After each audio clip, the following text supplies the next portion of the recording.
Hi, everyone. My name is Marissa Thompson. I wanted to give you a little bit of an update now that we finished grading period 1 to let you know what we've been working on, some information about grades, and what we're moving into. There are also a couple little adjustments that I've added to our English class. So here we go. Grades are coming out. Students have been working really hard. I'm looking for their skill level. They're mastering specific skills. And so I looked at 5 specific skills that we have intentionally practiced for the last 6 weeks.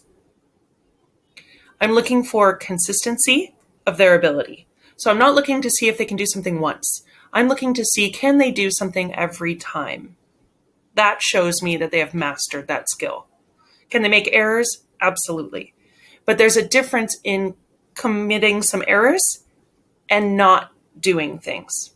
So I collect their practice. I collect a variety of assessments, and then I look at all those things and I decide how students are doing in those particular skills.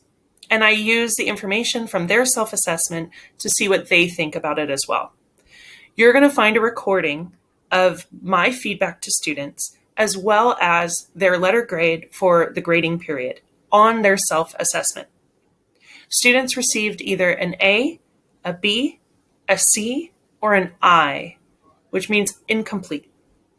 I don't feel comfortable giving a student a D or an F because it is supposed to represent their ability. And if I don't have the work, I cannot assess their ability.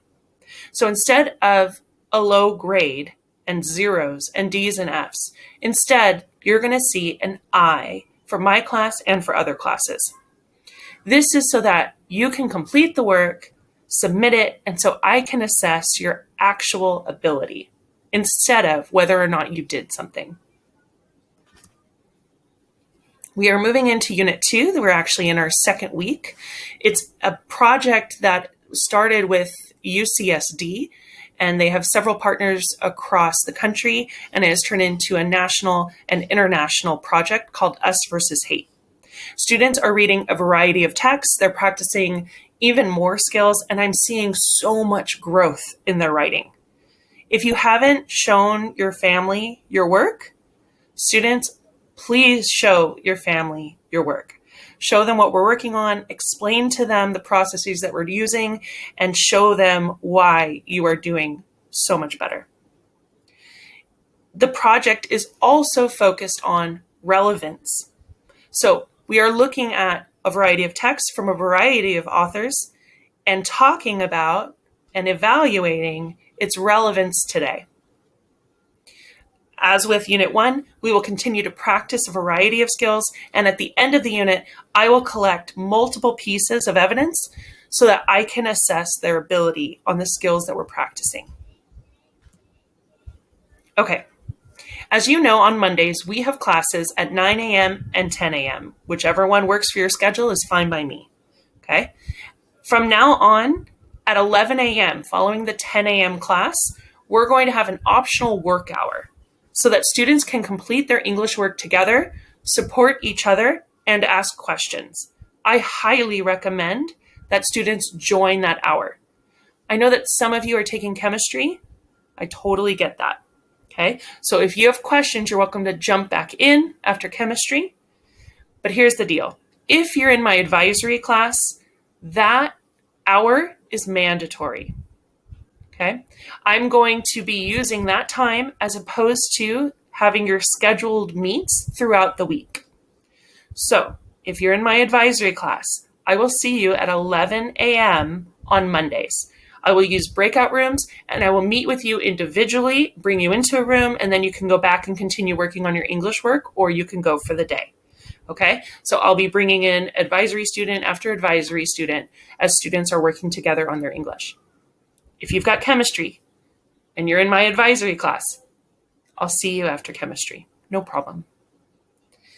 If students have questions, it's really important that they join me on Wednesday at 8:30. They shouldn't have classes unless they're taking some at brick and mortar schools. The reason why this is important, I have 120 English students. if everyone writes an email to ask a question and it takes a minute and it takes another minute to respond, and if it even creates a chain, just the 1 minute read and the 1 minute response takes hours. If I can meet with students at one time and we can hammer out the answers to their questions at one time, that allows for some efficiency so that then I can work one-on-one with students who need extra support. From now on, my plan is to provide a small recording at different portions of assignments until I can see that students are succeeding on their own. I know that some of you have said that you're trying to offer your students an opportunity to do things on their own. And I fully respect that decision. I think there's so much to learn by having an independent approach to school. I also wonder, though, if this is the right time for it. So, if your student is succeeding, enjoy. If your student is struggling to get their work completed, we may want to consider a more hands-on approach, a more hands-on support for grading period 2. So if you could check in with your student and instead of asking, is your work done, asking instead, show me your work and explain to me what you did. That would be a really positive solution to a problem that we're seeing for a lot of our students.